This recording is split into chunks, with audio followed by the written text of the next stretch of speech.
বাংলাদেশের ফুটবলে বইছে পরিবর্তনের হাওয়া। মাঠের পারফরম্যান্সে এসেছে আত্মবিশ্বাস। ফুটবলাররাও এখন জয়ের স্বাদ দিতে শিখেছেন। হামজা চৌধুরী, সমিত সৌম্যদের মতো প্রবাসী ফুটবলারদের আগমনে বেড়েছে দলের শক্তি ও সমর্থকদের প্রত্যাশা। তবে এতটুকুতেই সন্তুষ্ট থাকতে চান না বাংলাদেশের হেড কোচ থমাস ডুলি। শুধু কয়েকজন অরিজিন ফুটবলারকে দলে এনে সাময়িক সাফল্য নয়, বাংলাদেশের ফুটবল দর্শনটাই বদলে দিতে চান তিনি। পরিবর্তন আনতে চান মাঠের খেলার ধরন ও ফুটবলারদের মানসিকতায়। ডুলির পরিকল্পনা পরিষ্কার। স্পেনের মতো বলের দখল রেখে ছোট ছোট পাসের ম্যাচ নিয়ন্ত্রণ করবে বাংলাদেশ। আর্জেন্টিনার মতো প্রতিটি ফুটবলারে একে অন্যের জন্য লড়বে। আর শক্তিশালী প্রতিপক্ষের বিপক্ষে ফ্রান্সের মতো দ্রুতগতির কাউন্টার অ্যাটাকে আঘাত হানবে লাল সবুজের দল।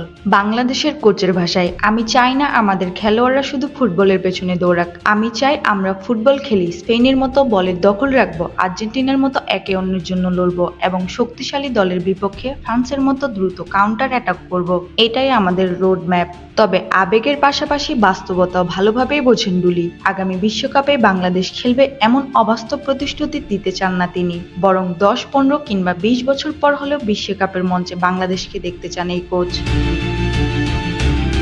আর সেই স্বপ্ন বাস্তবায়ন করতে হলে এখন থেকে গড়ে তুলতে হবে মানসম্পন্ন তরুণ ফুটবলার।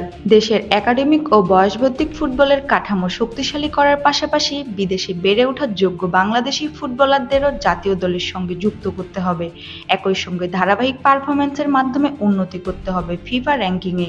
ডুলি বলেন, হয়তো আগামী বিশ্বকাপে নয়, হয়তো 10, 15 কিংবা 20 বছর পর, কিন্তু বিশ্বকাপে খেলা সম্ভব। এজন্য আমাদের সঠিক পথে এগোতে হবে, ভালো তরুণ ফুটবলার তৈরি করতে হবে এবং ফিফা র্যাঙ্কিংয়ে উন্নতি করতে হবে।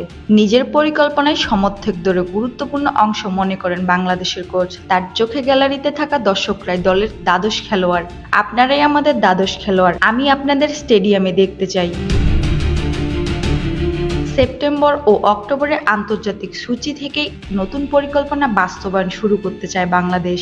সাফ চ্যাম্পিয়নশিপের আগে কয়েকটি প্রীতি ম্যাচের দলকে পরীক্ষা করার সুযোগ পাবেন ডুলি। তবে তার সবচেয়ে বড় পরীক্ষা হবে সাফের মঞ্চে। ফিফা র্যাঙ্কিংয়ে বাংলাদেশের বর্তমান অবস্থান 181, তাই বিশ্বকাপের পথ এখনো অনেক দীর্ঘ। কিন্তু থমাস ডুলির বিশ্বাস, সঠিক পরিকল্পনা, ধৈর্য, ধারাবাহিক উন্নতি এবং কোটি সমর্থকদের ভালোবাসা থাকলেও অসম্ভবও একদিন সম্ভব হবে। হয়তো সেই দিনটি খুব কাছে নয়, তবে লক্ষ্য ঠিক রেখে এগোতে পারলে একদিন বিশ্বকাপের মঞ্চে আর্জেন্টিনা, ব্রাজিল কিংবা ফ্রান্সের পতাকার পাশে উঠবে বাংলাদেশের লাল সবুজ পতাকাও।